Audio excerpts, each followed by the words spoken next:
Sobat, hari ini saya Abraham Silaban, tanggal 9 Agustus 2024. Saya ada di Jalan Karya Bakti, di Saladara, di kota Cirebon, Jawa Barat. Saya bersama dengan Saka Tatal dan kuasa hukumnya Bu Titin, yang mana pada hari ini ada satu aksi yang akan diambil secara pribadi oleh Saka Tatal sebagai bentuk apa yang diyakininya, bahwa ia tidak bersalah dalam apa yang dituduhkan, bahkan hukuman yang sudah dijalaninya. Saka Tatal bersama dengan kita, saya ada dalam kediamannya bersama dengan Bu Titin, bersama dengan keluarganya juga yang berikan dukungan. Sebentar Saka ya, saya ke Saka sebentar, boleh ke sini ya Bu, nanti ke Bu Titin. Saka, gimana? Hari ini disebutkan akan sumpah pocong, jadi apa yang mau disampaikan?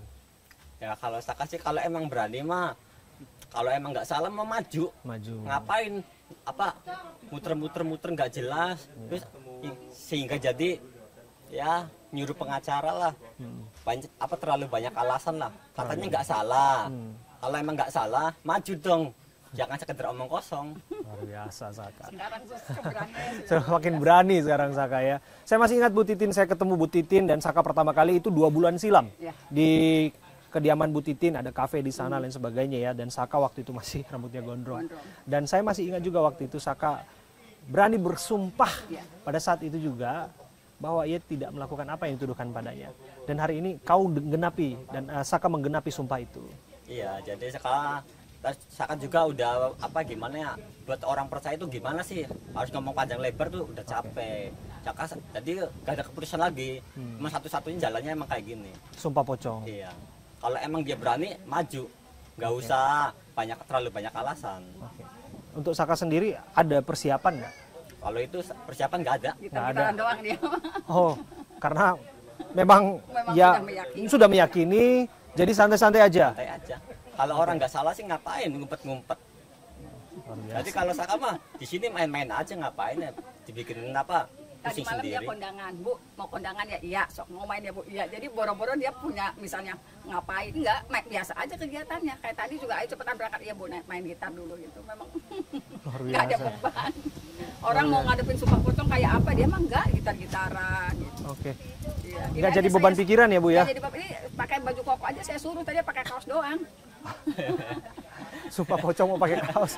Tapi ini pada Iris pakai baju koko. Tapi ini kan proses persidangan ya Bu, masih berlanjut. Nanti saya akan berbincang ke situ dengan Bu Titin. Tapi ini mengenai persiapan dulu. Saka, dari dukungan keluarga seperti apa udah disampaikan? Ya, kalau dari dukungan keluarga paling kalau emang merasa nggak salah, maju terus, nggak usah mundur sama sekali. Ada Mas Jaka juga sini, Mas Jaka sebentar. Nah ini udah senyum-senyum juga. Nah, ini luar biasa loh. Bersenyum ria di sini. Padahal publik yang menantikan malah deg-degan, gemetaran. Ini malah keluarga senyum. Ini apa di balik senyuman ini, Mas Jaka? Hah? Ya, alhamdulillah sekarang udah ibaratnya udah lega, dalam hati yang paling dalam nih udah plong, udah lega. Jadi semakin banyak bukti, semakin banyak saksi yang bermunculan. Jadi sangat melegakan lah buat kami dan apalagi kan saya juga pernah dengar Rudiana sama Pak Hotmando kan di satu podcast. Jadi dia mengatakan berani sumpah pocong, tapi kan konteksnya beda. Dia kan konteksnya yang meninggal anaknya. Jadi dia kalau berani hayu ditantang sama adik saya. Dia berani nggak ditantang sama bocil saya nih, jagoan saya nih. Bocil nih, dulu 15 tahun dia. Dulu 15 tahun, sekarang usia berapa? 23 23. tahun. Dan sudah lebih berani. Dan kakak juga di sini sebentar Kak. Nah ini gimana nih? Senyum dan memberikan dukungan apa kepada adiknya? Ya, karena ini disaksikan banyak loh. Iya, dan ini akan disiarkan live. Saya juga akan menyiarkan ini secara live nanti jam 1. Jadi apa siapa yang deg-degan Saka mau sumpah pocong? Kita mah ketawa-ketawa aja. Apa yang mau disampaikan? Gimana ya, orang Sakanya udah berani gini, ngapain harus kasih pendapat apa? Ibaratnya kita support aja. Support lah. Terus. Jadi kita ya mendoakan juga. Itu aja. Oke. Dan ini hanya sebetulnya menggenapi apa yang pernah dikatakan oleh Saka, bahwa dia siap disumpah apapun. Iya, betul. Bahwa dia dia serius jawabannya. Karena dari pertama saya mendengar dari sana, dia sendiri yang ngomong gitu loh. Saya berani maju, saya berani sumpah pocong. Oke. doa. Ayo kita Oke. Gitu. Ya, makasih. Oke, sambil kita jalan ya. Kita akan lihat nanti seperti apa prosesnya. Kita langsung menuju ke lokasi saat ini.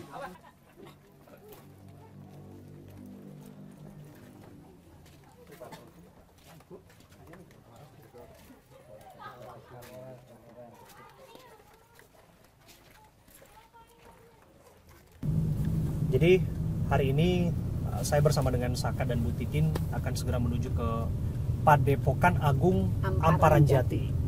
Ada di Kabupaten Cirebon dan kita jalan dari kota Cirebon, dari Jalan Karya Bakti yang jaraknya kira-kira berapa menit Bu Titin? Kalau macet sih setengah jam sih ya. Oke. Kalau macet. Nah, harusnya sini nggak macet. Kita bisa mungkin Karena lebih itu cepat wilayah mungkin. macet sih sebenarnya. Wilayah macet ya sebenarnya ya. Oke. Berarti kita mau berangkat ke sana sekarang dan tadi saya sudah berbicara dengan Saka bagaimana kemudian persiapan Saka dan sebagainya. Ide untuk kemudian Sumpah Pocong ini datang dari mana, bisa cerita sama saya Saka? Kalau dari ide Sumpah Pocong itu sebenarnya Saka kan udah pernah bicara. Saka tuh mau gimana sih harus ngejelasin buat biar masyarakat semua orang itu percaya bahwa Saka ini tidak pernah melakukan. Terus akhirnya Saka tuh udah bingung harus ngomong gimana lagi. Ini masih ada yang keke aja. Jalan satu-satunya ya Sumpah Pocong, nantangin semua. Itu maupun dari oknum enggak itu pengacara. Bodoh amat Saka. Tantangin semua, kalau emang masih keke, ayo Sumpah Pocong bareng sama Saka. Nah, Saka sendiri pernah melihat Sumpah Pocong atau tahu Sumpah Pocong dari mana? Kalau itu ya Pak, nggak tahu sebenarnya, cuman asal sebut aja Asal sebenarnya. sebut aja. Cuma Ya, kan namanya. dampaknya kayak gimana kan Saya belum tahu. juga. Tapi Saka meyakini bahwa ya saya nggak salah. Iya. Oh ya mau dampaknya apapun di belakangnya pasti ya toh juga nggak akan Ya nggak menimpa akan Saka. menimpa Saka juga. Orang Saka yang korbannya, mana ada ya korban disuruh Sumpah Pocong sendiri yang nggak akan ada dampaknya. Kita lewat nih yang namanya flyover talun. Flyover talun. Ini Kita lewat flyover peristiwanya. talun, titik peristiwanya ya Bu Ini, Titin ya. iya. Ini luar biasa loh. Kenapa saya bilang saya harus mengingatkan kita melewati flyover talun? Karena kita jalan dari Jalan Perjuangan, itu Jalan Karya Bakti sebetulnya, Gang Karya Bakti. Itu yang mana disebutkan menjadi lokasi pertama, dekat dengan lokasi pertama, betul ya Bu ya? Yang tadinya disebut itu lokasinya, dan kemudian di sini ditemukan korban Eki dan Vina, gitu ya. Dan kita akan melintas menuju ke Kabupaten Cirebon. Kita melintasi flyover talun yang menjadi tempat kejadian perkara, melintasi jembatan, di mana jembatan ini juga bisa bermakna bahwa Saka juga akan menuju kepada jembatan kehidupan yang dirinya mau diambil sumpah dan meyakini bahwa tidak menyampaikan kebohongan. Apa yang disampaikan betul-betul kebenaran. Begitu ya Saka ya? Iya. Ya, ini luar biasa sekali nih. Dan sama sekali belum pernah lihat orang Sumpah Pocong, belum pernah. Belum pernah. Jadi kalau ngedenger, ya pernah ngedenger, cuma kan nggak denger langsung. Oke. Cuman bilangnya katanya. Kalau katanya kan nggak tahu. Oke.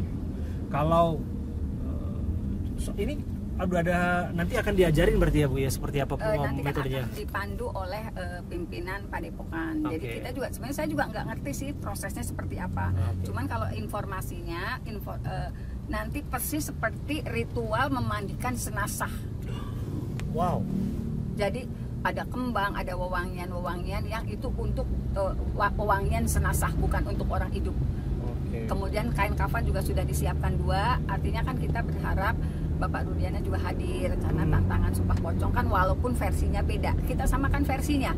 Saka Tatal bukan pelaku pembunuhan, Saka Tatal menerima penganiayaan untuk mengakui perbuatannya di 2016. Jadi versinya itu bukan versi Eki itu anak saya, karena kami secara dari kuasa hukum tidak pernah menyaksikan itu. Betul itu anaknya, nggak perlu disumpah pocong juga itu si anaknya gitu. Itu kan hanya omongan netizen. Nah sumpahnya dengan netizen. Tapi kalau Saka tidak melakukan perbuatan itu, tetapi saya melihat kenapa Saka berani sumpah pocong, karena dia mikirin yang 7 terpidana. Dia punya keyakinan yang 7 terpidana itu juga bukan pelaku pembunuhan dan pemerkosaan. Itu yang kita selamatkan juga. Kalau Saka sebenarnya udah ada di luar, dan yang punya keleluasan untuk membuktikan itu ya Saka, karena dia ada di luar. Tapi dia berpikir kenapa berani melakukan, karena ada 7 terpidana yang harus juga diselamatkan. Berarti ada pesan di balik ini bahwa ini semua bukanlah tentang Saka, tapi ini juga memikir tentang nasib terpidana lainnya. Betul, Iya, Saka? betul. Jadi ada saudara juga. Yang namanya Eka Sandi. Eka Sandi itu ya, Iya, saudara ya. Yang saudara. abangnya Renaldi itu. Iya. Oke.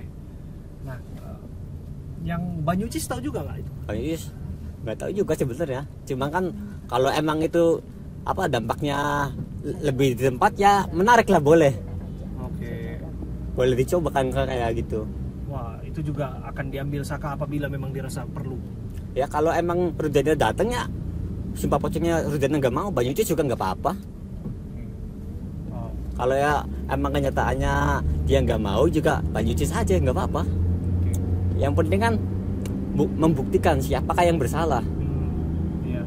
Saka, kalau ada proses hukum yang sedang berjalan hari ini, memori PK, kemudian juga akan diambil keputusannya oleh Mahkamah Agung, begitu ya Bu Titin ya? Ya. Nah, apa yang Saka yakini dari putusan itu? Kira-kira nanti setelah kemarin jalannya sidang, Saka rasanya apa? Plong, lega, atau punya harapan apa? Ya rasanya itu plong, jadi berbeda sama di tahun 2016. Karena terbuka ya? Iya, terus terbuka, terus banyak kemunculan saksi-saksi baru. Jadi yang dulunya tahu tapi nggak berani nongol. Dan di tahun sekarang tuh banyak saksi-saksi yang bermunculan. Termasuk itu saksi-saksi itu saya nggak kenal sama sekali. Dede itu nggak kenal. Dede nggak kenal, Liga Akbar nggak kenal. Akbar juga nggak kenal. Terus apa yang perempuan tuh? Widi sama Widi Mega. Iya, nggak kenal. Jadi Saka tuh benar-benar berterima kasih. Pada speak up semua pada Iya. akhirnya. Bahwa mereka tuh membuka jalan kebenaran. Iya. Udah pinter sekarang Mas ngomongnya. Luar biasa. Ini Saka hari-hari ini memang biasa diwawancara, dan ya Saka tadi sebut nggak ada persiapan istimewa, nggak ada persiapan khusus untuk Sumpah Pocong ini. Sakanya nggak ada persiapan khusus, tapi para penontonnya pada siap-siap untuk nonton itu. Penontonnya Gitu. Kira-kira ini kenapa dipilihnya Padepokan Agung Amparan Jati. Ya. Amparan Jati? Kami kan memang sebelum memilih itu kan sudah berkomunikasi, cuman ada ketidaksiapan. Ternyata ketika berkomunikasi dengan pimpinan Padepokan Amparan Jati, ternyata dia sama saya ingin menegakkan keadilan. Bahasanya seperti itu. Berarti dia mengikuti kasusnya. Mengikuti kasusnya. Jadi saya ingin menyatakan kebenaran dan saya bersedia. Jadi itu. Jadi yang disampaikan pada saya juga ingin menyampaikan menegakkan keadilan. Saya kalau punya keyakinan Saka adalah korban daripada rekayasa ini, saya siap menyediakan tempat di Padepokan dan siap melaksanakan ritualnya. Kalau informasinya begitu ketika bertemu saya. Luar biasa. Saka, hari Rabu kemarin, itu 2 hari yang lalu, saya bertemu dengan Pak Farhat Abbas, kuasa hukumnya Saka, dan bertemu juga dengan Bu Elsa Sarif, kuasa hukumnya itu Rudiana. Dan kelihatannya dari apa yang disampaikan Ibu Elsa Sarif, Pak Rudiana tidak akan datang, begitu. Apa tanggapan Saka? Ya jadi gini, kalau emang Rudiana tidak datang, berarti dia pengecut. Katanya dia tidak bersalah dan tidak pernah menyiksa, tidak pernah merekayasa. Kalau emang dia tidak pernah merekayasa dengan kasus Saka yang ini di tahun 2016, kasus pembunuhan Vina dan Eki, hadirlah. Jangan seolah-olah ngumpat menutupi apa yang diumpet-umpetin. Kalau emang merasa tidak bersalah, ya maju, nggak usah terlalu banyak alasan. Jadi tanpa kehadiran Rudiana pun, Saka akan tetap melakukan sumpah itu. Ya itu kan ada koordinasi dulu sama Ibu Titin. Jadi kalau Rudiana tidak datang, jadi kedepannya seperti apa Saka aja belum tahu. Oke, gimana Bu Titin? Kan kita begitu Sumpah Pocong, kenapa kita tidak melaksanakan Sumpah Banyucis? Kalau Sumpah Banyucis kan itu sakralnya di Kota Cirebon. Banyucis itu hanya bisa kita lakukan di Masjid Agung Sang Tirtayasa. Tetapi harus ada dua-duanya.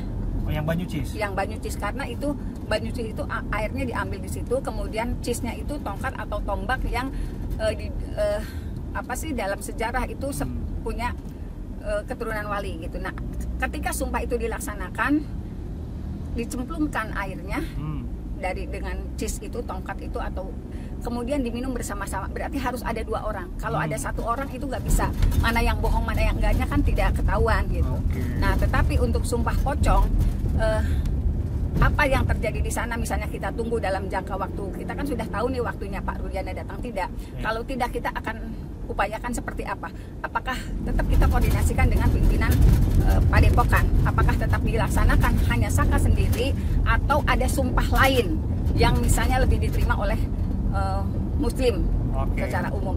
Nah itu nanti kita ini kemudian sebenarnya kalau saya melihatnya Saka mau sumpah pocong, mau sumpah banyuci dia oke aja gitu. Cuman kan tetap kita pertimbangkan keluarganya. Apabila bayangin Mas dia akan dimandikan seperti orang meninggal, dikafanin. Tapi kalau misalnya Saka punya keyakinan nggak apa-apa, saya sendiri. Nah kita akan serahkan ke Saka juga gitu. Nanti tetap kita tanya ke pimpinan pondok. Padepokannya akan seperti apa. Tapi secara mental Saka sendiri siap. Kalau seperti proses yang disebut tadi. Ya kalau Saka pribadi Saka siap. Malah momen yang ditunggu-tunggu kalau emang dia mengatakan dia itu tidak pernah merekayasa dan tidak pernah menyiksa. Dan apalagi itu penyiksaannya di Polres Kota itu tuh bener-bener orang dipukul itu udah nggak kelihatan muka tuh, hancur tuh, bener-bener hancur. Kalau emang dia berkata saya tidak tahu menahu dan tidak pernah merekayasa itu, kasus yang 2016 kasus Vina dan Eki, hadirlah, nggak usah terlalu banyak alasan. Masih ada waktu ya Saka ya untuk hadir ya. Iya. Masih ada waktu ya Bu ya. Masih ada waktu karena kita kemungkinan jam 13.30 masih ada waktu untuk hadir. Ya mungkin kita mendorong kepada pengacaranya, karena mohon maaf Pak Arianto juga kan pernah mengatakan dalam satu tayangan ketika berkomunikasi dengan Pak Rudiana, terusnya kemudian kamu bohong nggak, saya udah bela-belain kamu. Saya ingat betul Pak Arianto ngomong gitu. Kamu berani nggak sumpah pocong? Kan sudah disampaikan itu. Setingkat Pak Arianto juga sudah menyampaikan itu. Gitu. Jadi untuk pengacaranya orang Pak Arianto aja yang justru jalurnya ada di dalam sudah menyatakan itu, berani nggak sumpah pocong? Kenapa pengacaranya yang justru menolak? Itu kan aneh. Kalau excuse-nya adalah bahwa dia adalah seorang penegak hukum, kemudian meletakkan segala sesuatunya dalam proses hukum yang sedang berlangsung sampai putusan yang memberikan diambil, kemudian juga dia juga dilaporkan ke Barreskrim. Bagaimana Ibu menjawab itu? Sebetulnya kan upaya pelaporan itu sudah tim Saka Tatal lakukan dari beberapa bulan sebelumnya, tetapi kan memang tidak berhasil karena tetaplah keputusannya tidak melanggar kode etik. Apakah ini bentuk keputusasaan kami gitu, karena memang tidak ada upaya hukum apapun, padahal jelas-jelas sudah muncul pengakuan termasuk Aldi apa yang terjadi gitu. Saka Tatal juga konyol kalau tidak pernah merasa dianiaya, tidak kemudian muncul gitu.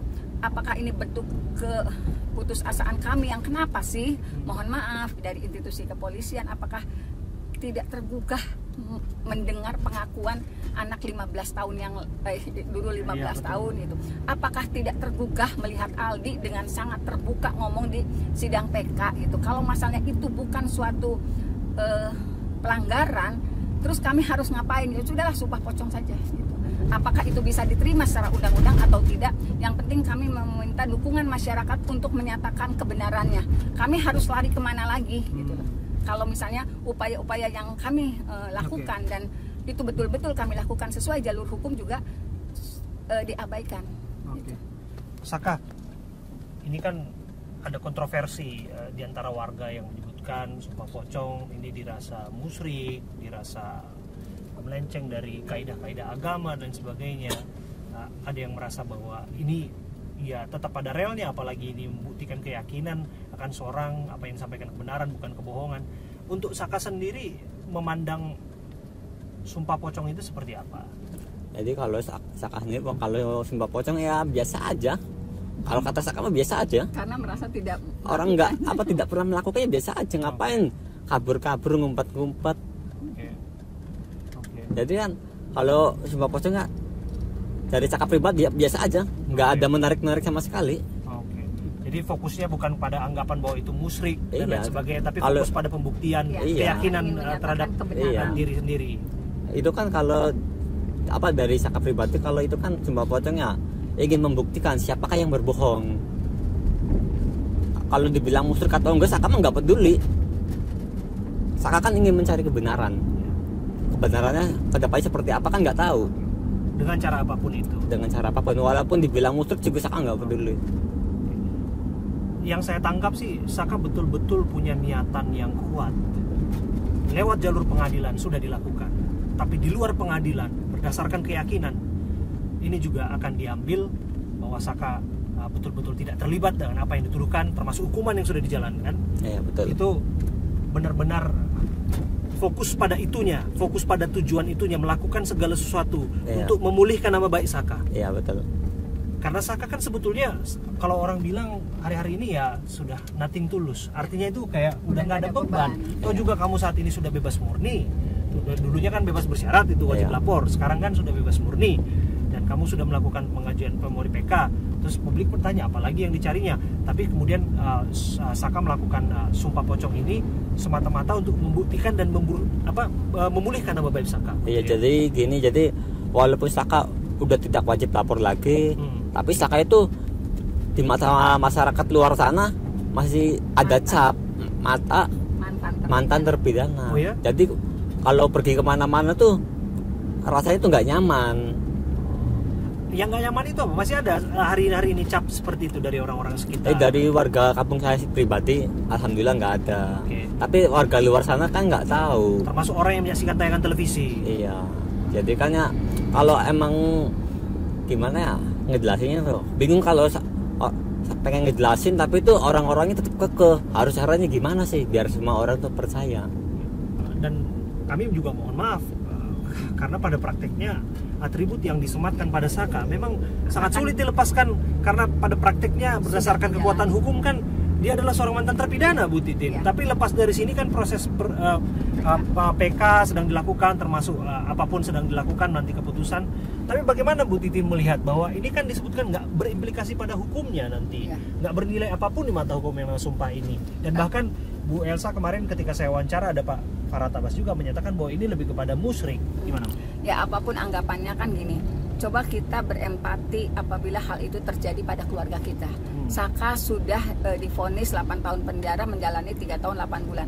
Mantan terpidana itu akan melekat sampai kapanpun. Seumur hidup? Seumur hidup. Betul. Sementara dia juga masih muda, dia sekarang 23 tahun, dia harus punya kehidupan, dia harus suatu saat dia berkeluarga, punya anak. Apabila kita tidak melakukan upaya hukum yang luar biasa PK, apabila dengan ketetapan hatinya, sekarang tuntutannya seperti apa? Saya udah pusing nih, orang banyak yang masih yang nggak percaya, mohon maaf, terutama para pengacara nasional yang meyakini Saka dan 7 terpidana lainnya adalah pelaku pembunuhan dan pemerkosaan. Kita mengambil mau disebut musyrik oleh ini, tapi ini keyakinan Saka kalau dia tidak pernah melakukan perbuatan yang dituduhkan. Keyakinan saya yang pegang di 2016 ini peristiwa kecelakaan. Kenapa mesti mereret 8 orang yang tidak bersalah dan akhirnya divonis sampai yang 7 orang itu seumur hidup. Jadi Saka harus punya masa depan. Dia umur 23 tahun, dia akan berkeluarga, dia akan punya anak. Bagaimana apabila mantan terpidana itu melekat seumur hidupnya? Coba bayangkan kalau hal itu terjadi kepada keluarga yang diperlakukan seperti ini. Coba bayangkan gitu. Jadi bolehlah ngelihat berkas ini inkrah. Gimana kalau ternyata ini peradilan sesat? Gimana? Apakah peradilan sesat yang inkrah itu harus kita pertahankan? Jadi mohon maaf kalau yang cuma baca berkas sekarang yang hanya sebegini. Saya sudah baca berkas, saya juga bingung karena saya tinggal di Cirebon. Banyak hal yang saya tahu, saya tidak berani komunikasi ke media. Itu persoalannya. Kenapa saya meyakini ini kecelakaan lalu lintas? Karena apa? Saya juga berdiskusi sama semua orang. Pada orang-orang yang paham banget gimana sih kalau jatuhnya begini-begini. Saya berdiskusi dan itu sudah lama terjadi. Dan berbicara soal hukum bukan semata-mata soal berkas, tapi bicara soal kerja keras juga, karena perjuangan keadilan itu kan terus tanpa henti dan belum final gitu ya. Saya ke Saka ya. Saka pasti juga mendengar, netizen juga kan sudah banyak yang ikutin Saka. Dan bahkan Saka juga udah dapat sepeda motor dari salah satu Ibu Tiara kan memberikan kepada Saka. Ini kan sudah jelas bahwa tidak sedikit yang memberikan dukungan kepada Saka. Artinya tidak sedikit yang percaya Saka tidak bersalah. Banyak sebetulnya yang percaya Saka ini sebetulnya ada di waktu yang salah, ada di tempat yang salah. Bahkan bisa jadi, atau kita menggunakan bahasa hukum patut juga seperti apa yang disampaikan oleh Bu Titi tadi, peradilan sesat yang barangkali memang harus dicari kebenaran dan keadilannya, bahwa Saka sesungguhnya tidak terlibat di sana. Melihat dukungan netizen seperti itu, melihat dukungan publik kepada Saka, apa yang Saka mau sampaikan? Jadi Saka sebelumnya tuh berterima kasih banget atas dukungannya, dan ada bantuan-bantuan, dan Saka berterima kasih banget. Dan Saka juga tujuannya cuma satu sebenarnya, gimana caranya yang 7 bisa bebas. Saka cuma itu sebenarnya, dari awal Saka tujuannya cuma satu, ngebebasin. Caranya gimana yang 7. Oke. Kenapa harus fokusnya ke sana? Kenapa mengarahkan pada yang 7 harus bebas? Kenapa ketidak Sakanya dulu untuk memastikan bahwa Saka sendiri adalah orang yang terbebas dari segala tuduhan? Ya itu kan pasti ngikut. Bebas satu bebas semua. Saka juga kan punya keyakinan sendiri. Jadi Saka tuh yakin mereka tidak bersalah. Karena apa? Aktivitasnya Saka juga sebenarnya udah tahu. Ada paman saya juga, tadi paman saya juga kan Eka Sandi. Ya orangnya kayak gimana, sifatnya gimana, Saka tahu jelas. Dan tidak mungkin tidak ada dalam bayangan Saka melakukan apa yang dituduhkan. Jadi kalau kayak gitu emang iya. Jadi Saka tuh nggak percaya terus kalau dia melakukan seperti itu. Karena Saka tuh tahu orang dia tuh kecing. Jadi mentalnya takut. Iya. Pengecut. Iya. Bahasa kasarnya begitu, pengecut. Iya. Pengecut ini, jadi gampang takut. Gampang takut lah ya. Gugup, gampang takut lah gitu ya. Tapi ya bukan pengecut tepatnya. Ya, oke. Kan sudah dapat banyak dukungan seperti itu tadi ya Saka ya. Kemudian juga lepas dari bahwa apapun putusan dari memori PK, kasarnya kalau kita bisa ambil kesimpulan, Saka itu udah memenangkan hati publik. Itu. Nah, kalau sudah dianggap memenangkan hati publik dan halayak ramai, apalagi yang mau dicari lewat ini? Jadi kan itu kan publik. Kalau publik kan itu kan di cap negara kan beda. Pinter sekarang. Masih ada cap negara. Bingung nih host. Masih ada cap negara. Mantan terpidana. Ya oke. Jadi bagi Saka, oke, dukungan publik itu satu hal, tapi capnya cap kan? itu tetap ada. Iya, dari capnya Dan itu itu tetap saat ada, ini masih ada sampai sekarang. Jadi kalau kemana-mana tuh, waktu dulu pertama merantau aja tuh, ya adalah satu temennya proyek yang nanyain, ini sebenarnya kasus sebenarnya siapa sih pelakunya? Padahal ngomong itu tuh sama Saka sendiri, cuma Saka diem aja, pura-pura nggak tahu aja. Padahal yang masuk kan Saka sendiri, cuma Saka kan pengen ngejelasin, bingung. Oke. Jadi lewat yang dilakukan inilah semua, niscaya apa yang harapan Saka, isi kepala Saka itu semua dituangkan lewat apa yang dilakukan hari ini. Lewat pengadilan, itu sudah dilakukan. Kemudian juga lewat memori PK dilakukan, termasuk lewat sumpah-sumpah seperti ini ya. Jadi gimana cara pun, jadi gimana semua orang tuh bisa percaya tuh Saka akan lakukan. Walaupun caranya dibilang kayak gimana juga Saka nggak pernah peduli. Yang penting Saka punya keyakinan sendiri dan Saka tidak pernah melakukan apa yang dituduhkan. Oke, saya ke Bu Titin ya. Bu Titin juga saya ikutin terus Bu Titin dari awal hingga sekarang sampai masifnya dukungan terhadap Saka, bahwa Saka mendapatkan dukungan publik yang tidak sedikit yang percaya bahwa Saka tidak bersalah dalam kasus ini. Pertanyaan yang sama Bu, saya utarakan. Lagi-lagi apa yang tertinggal, apa yang mau dicari lewat ini semua? Saya berpikir ke masa depan Saka. Sekarang gini, kalau misalnya saya yakin PK dikabulkan, tetapi dia akan jadi seorang ayah. Suatu saat nanti dia jadi seorang ayah. Bagaimana tekad seorang ayah untuk membuktikan tidak saja dengan legal formal lewat jalur pengadilan, lewat jalur PK, tetapi juga tekad seorang ayah ketika dia meyakini keberandaannya, dia meyakini tidak ada yang salah dari masa lalunya di 2016, kemudian melakukan sumpah pocong secara pribadi. Itu kan luar biasa, akan memberikan gambaran kepada anak cucunya nanti bahwa kalau Saka punya anak, ayah saya untuk membuktikan keberaniannya untuk kebenaran, menegakkan keadilan dan membela ketujuh terpidana lainnya sampai melakukan hal itu. Apapun anggapan orang, dia sudah sanggup melakukan itu. Jadi saya sih berpikir apa yang dilakukan Saka pada hari ini imbasnya akan sangat luar biasa kepada anak dan cucunya kelak. Dan itu mungkin gitu, tidak akan bisa dilakukan oleh sembarang orang. Saka Tatal waktu itu 15 tahun. Dan ini menjadi catatan peristiwa dalam sejarah pencarian keadilan Republik ini. Kelak. Sampai kalau ini didokumentasi dan ini akan dibukukan satu saat anak cucu kita kelak. Luar biasa loh ini, karena saya meyakini betul bahwa pencarian keadilan saya selalu bicara bahwa keadilan dan kebenaran itu tidak didapatkan secara cuma-cuma, tapi itu harus diperjuangkan, betul ya? Iya. Apalagi hari-hari ini kita melihat bagaimana proses peradilan. Sebenarnya kan saya sudah lakukan di 2016, Mas. Ya, sudah cuman, cerita. Ya, cuman tapi waktu memang itu aksesnya alhamdulillah masih luar tidak. biasa sekarang dukungannya kita buktikan secara bersama-sama apa yang terjadi di 2016. Mudah-mudahan juga ada keputusan yang luar biasa dari PK dan terutama kepada institusi kepolisian yang mungkin sudah semakin terbuka ada apa sih di 2016. Gitu. Saka tadi sebut soal terpidana yang masih ada dalam tahanan. Kira-kira Saka kan punya kerabat ya, paman ya, Eka Sandi. Nah, di sana. Eka Sandi dan kawan-kawan akankah kemudian mengambil sikap yang sama kalau disebutkan atau ditantang untuk melakukan sumpah pocong atau sumpah apapun itulah ya, yang dianggap akan kualat pada dirinya apabila melakukan kebohongan pada sumpah itu? Apakah mereka akan berani menurut Saka? Ya menurut Saka mereka harusnya berani.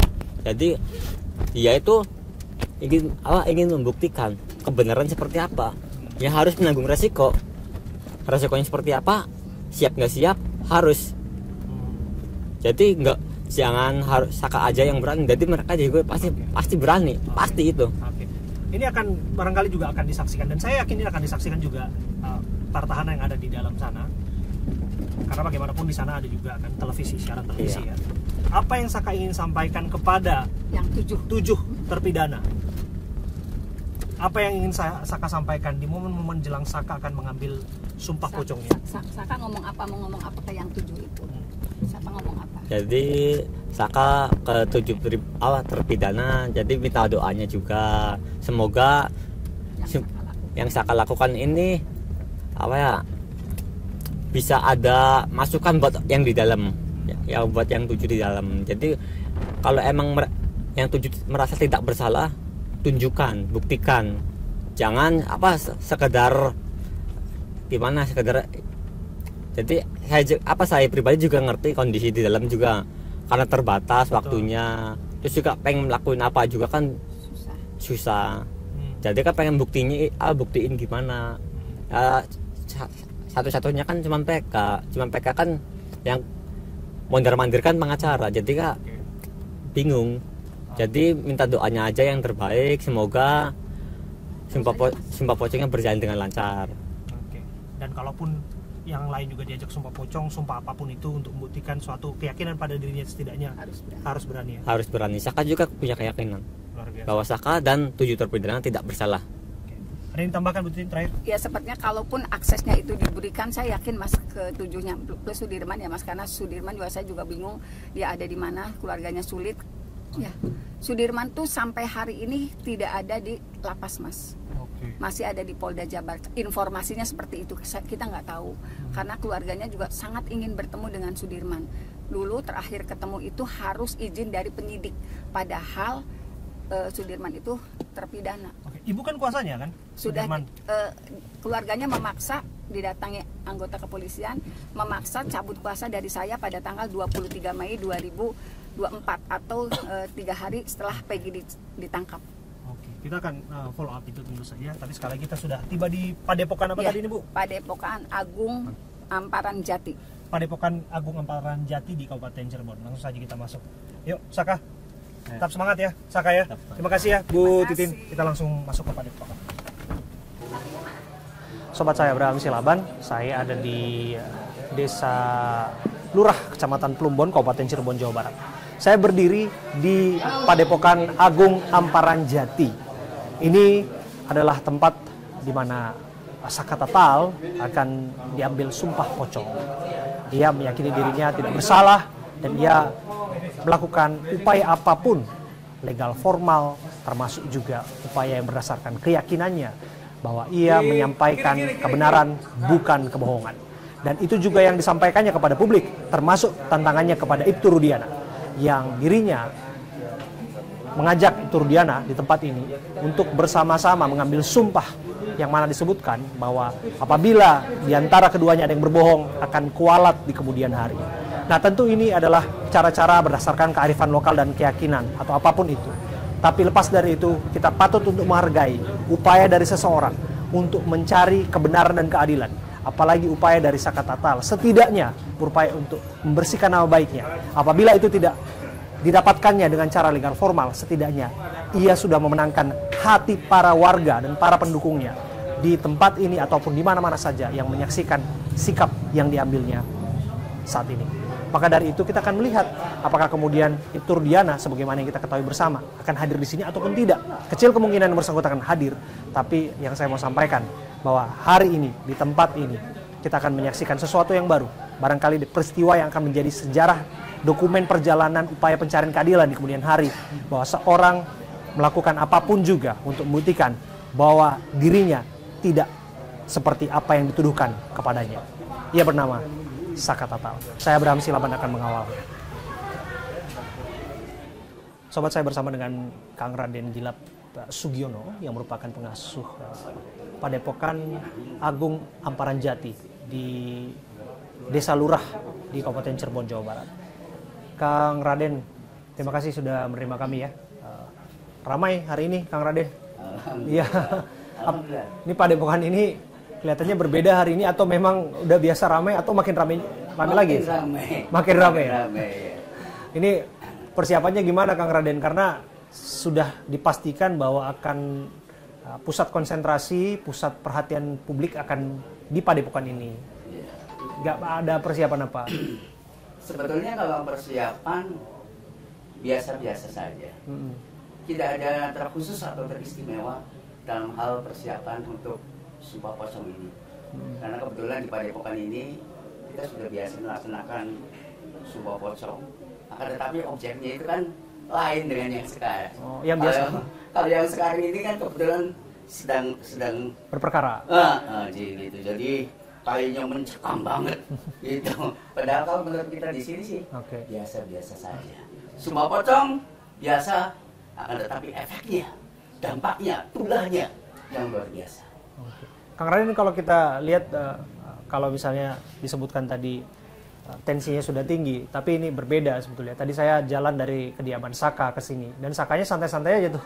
Tadi malah ketawa ketiwi dengan keluarganya begitu, dan begitu yakin bahwa beliau tidak takut dan dukungan keluarganya masif begitu ya, termasuk juga dukungan publik kita lihat tidak sedikit.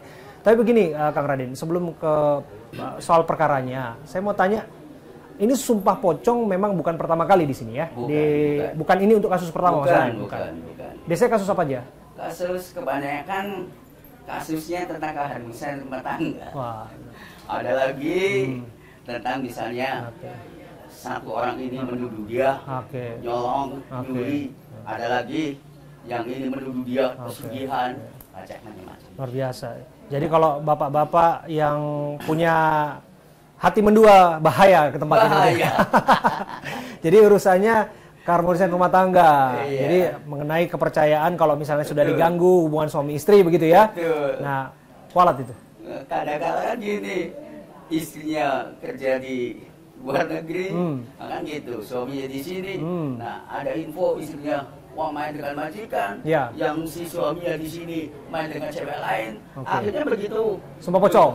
Kan gitu. Ini nggak percaya dengan kata-kata kebenaran mereka. Akhirnya solusinya, udah kalau gitu, udah dia Sumpah Pocong. Ayo ini. Oke.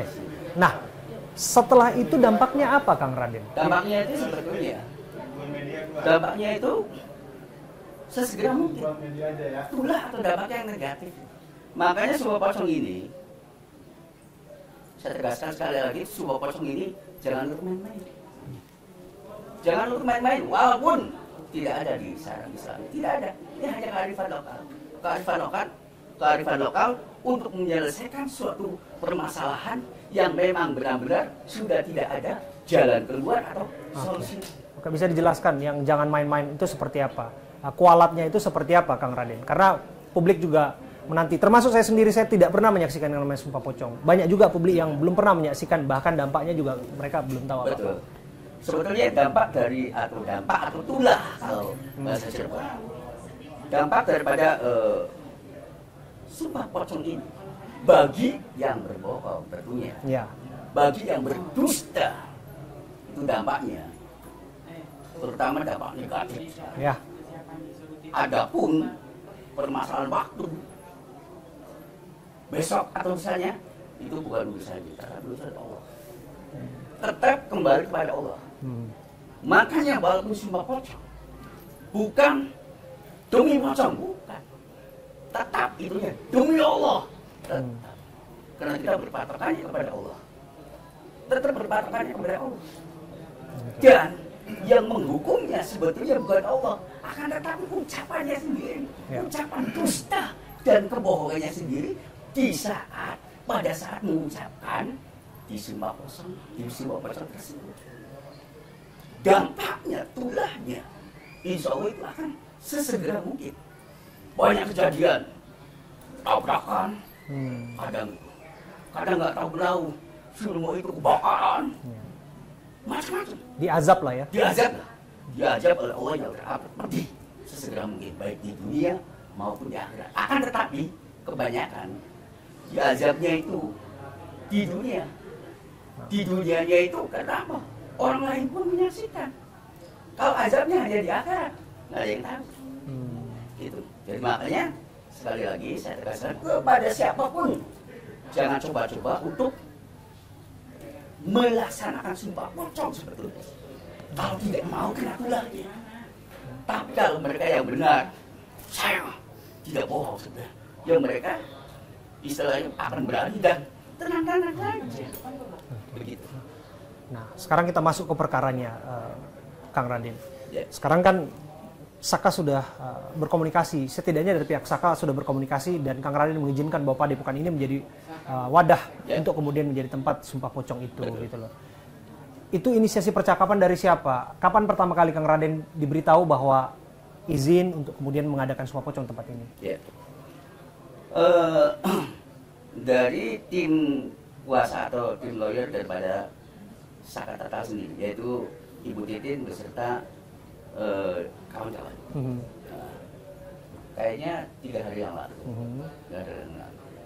Untuk apa sih? Aku sih bersedia tidak untuk melaksanakan sumpah pocong, baik tempat ataupun saya sendiri. Waktu itu tanggapan Kang Raden seperti apa? Tanggapan saya, demi keadilan dan kebenaran, apapun akan saya lakukan. Dan saya fleksibel, saya duduk di tengah-tengah. Siapapun yang akan disumpah pocong, saya tidak memandang. Itu si A, itu si B, itu berpangkat, berkedudukan, punya jabatan apa enggak. Silakan, siapapun. Kalau meminta keadilan dan kebenaran, demi keadilan dan kebenaran, akhirnya saya menanggapi. Silakan dengan terang terbuka. Karena di Padepokan Agung Ampera Jati pun tidak sekali 2 kali melaksanakan sumpah pocong. Dan tapi yang menarik ketika tadi Kang Raden sebutkan bahwa kebetulan yang pihak yang hari ini akan menggelar sumpah pocong adalah pihak yang sedang berperkara dalam proses hukum. Dan itu pertama kali di Padepokan ini. Iya. Gitu. Makanya seakan-akan mencekam sekali. Padahal kalau kata saya, sumpah pocong biasa, tapi memang tulahnya yang luar biasa. Kalau mencekam sih, kalau kita lihat dari Saka tadi senyum-senyum aja. Oh iya. Saya nggak tahu siapa yang mencekam. Betul. Tapi yang jelas begini, Kang Raden, yang ingin kami tanyakan adalah, Kang Raden tadi menyinggung mengenai kebenaran dan keadilan di sana. Artinya Kang Raden juga tidak menutup mata, tidak menutup telinga atas pemberitaan yang ada. Kasus Saka, kasus kematian Eki dan Vina, gitu ya. Kang Raden berarti ngikutin itu ya? Ngikutin juga. Ngikutin juga. Walau tidak mengikuti juga, kadang begitu lihat FB, lihat TikTok, gitu ya. Walaupun tidak sengaja mengikuti, ada berita lagi, kan begitu. Jadi kita tidak mengikuti secara ini, tidak mengikuti secara. Tapi setidaknya mendengarlah. Setidaknya mendengar. Dan melihat informasinya di berita. Saya juga asal orang Cirebon. Iya. Nggak mungkin kalau tidak mendengar. Begitu. Ya karena awal-awal dulu banyak juga orang Cirebon yang kami datang ke sini, Kang Raden pada nggak tahu sebetulnya. Atau mungkin saya melupakan 8 tahun silam. Tapi hari ini semakin ramai dan semakin menjadi pusat perhatian.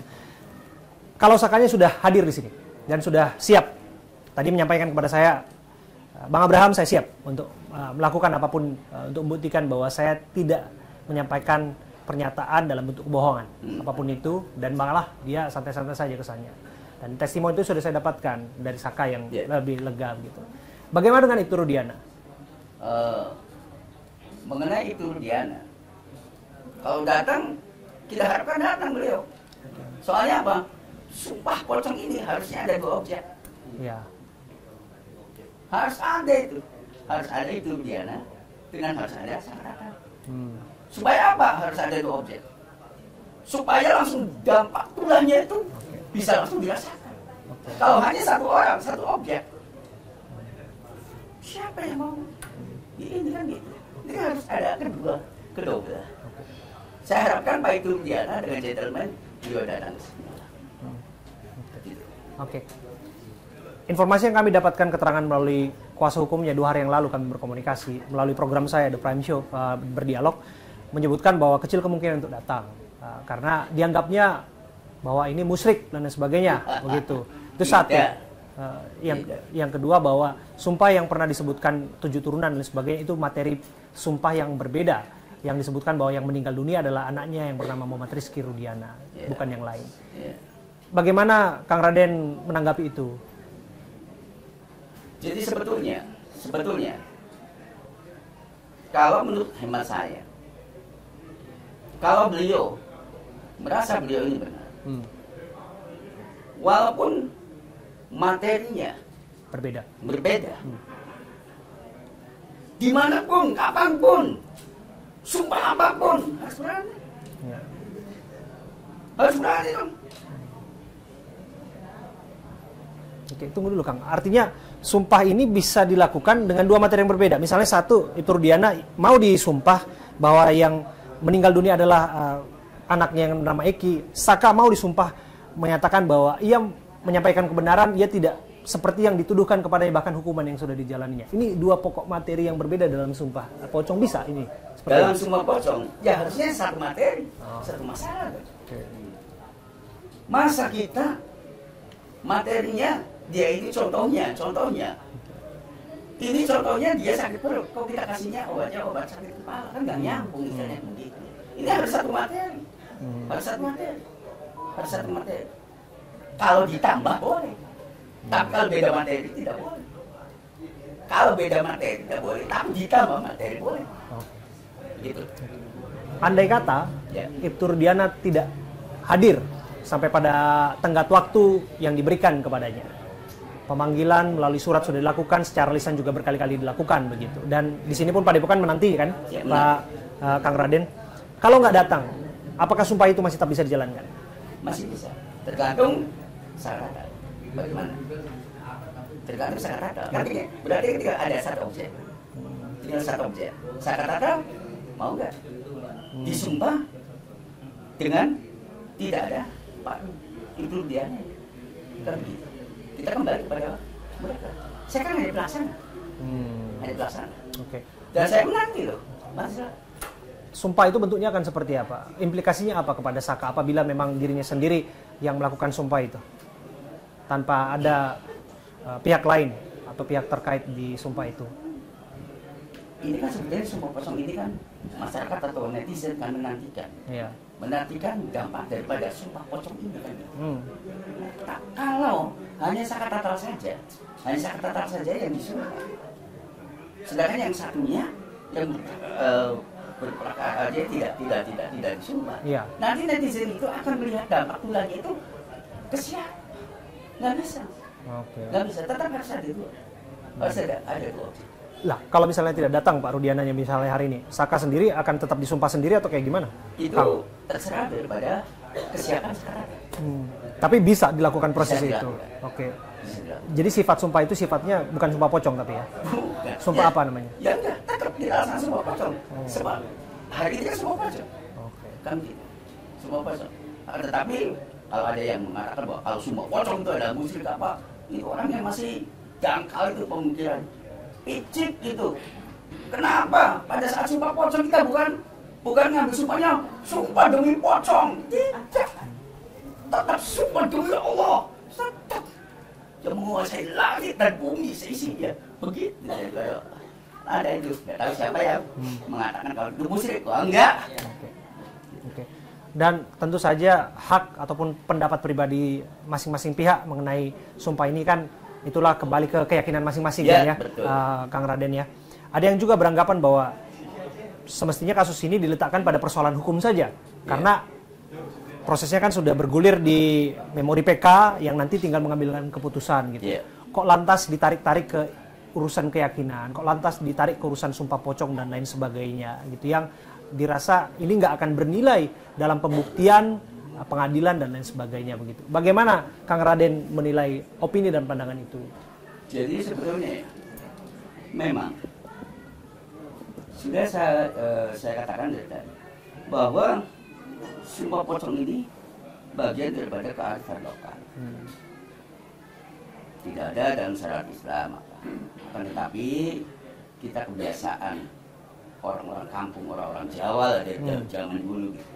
Jadi kalau ada permasalahan yang tidak menemui titik terang atau titik atau jalan buntu lah, itu kebanyakan orang-orang tua zaman dulu juga, yaitu ngambilnya jalan pintas dengan sumpah pocong, karena dengan hukum negara ini kan hukum negara sudah berjalan. Tetapi kan sampai 8 tahun ini kan, sampai dengan hari ini masih tetap tidak terungkap. Seakan-akan menemui jalan buntu, seakan-akan menemui sisi gelap yang terawat sana. Nah maka dari itu diambil jalan pintas untuk sumpah pocong. Kalau sumpah pocong itu memang nanti sangat kelihatan sekali dampaknya. Dampak atau tulah dari yang mengucapkan sumpah pocong yang berdusta pada sana disumpah. Tapi kalau sumpahnya di pengadilan gitu, itu ya lain, nggak mungkin akan ini. Akan berdampaknya atau tulahnya sesegera mungkin seperti yang dilakukan dengan sumpah pocong. Oke. Singkat kata Kang Raden ini mengatakan bahwa orang siapapun bisa saja bersumpah demi agama, demi apapun di pengadilan. Betul. Tapi itu lebih kepada dosa apabila ini disampaikan kebohongan. Tapi kalau itu dilakukan dalam bentuk kearifan lokal seperti sumpah pocong seperti ini, dampak dan tulahnya itu akan langsung bisa dirasakan. Betul. Dan hanya waktu yang bisa membuktikan.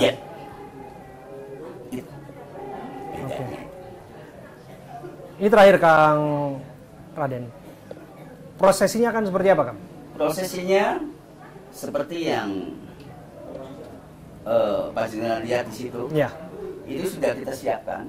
Ini sudah kita siapkan untuk 2 orang. Oke. Kain kafan beserta bumbu mayit namanya. Bumbu mayit. Bumbu mayit. Ini 100% ritualnya, persiapannya sama dengan kita mau membungkus orang meninggal. Sama tuh. Bawa bumbu mayitnya mau. Ritual dan segala macam sama, tidak ada yang dikurangi dan dilebihi. Persis kayak kita mau ngubur mayat. Nah nanti terus kita mengucapkan sumpah, lantas diikuti oleh si objek. Begitu. Nanti kepala sebelah sana, sebelah utara. Ya. Begitu. Ada prosesi memandikan juga? Ada. Proses dimandikan, disucikan dulu. Ada semua. Itu kan bubuk cendana, Ya. udah lengkap. Tinggal objeknya aja. Iya. Yang belum lengkap. Yang belum lengkap tinggal objeknya saja. Berarti objek sumpahnya satu sudah hadir, satu lagi belum hadir. Oke, tapi segala pernak-pernik yang dibutuhkan untuk sumpah itu sudah 100%. Sudah 100%. Tinggal kita nunggu objeknya saja. Dan direncanakan insya Allah ada sholat sunnah. Oke.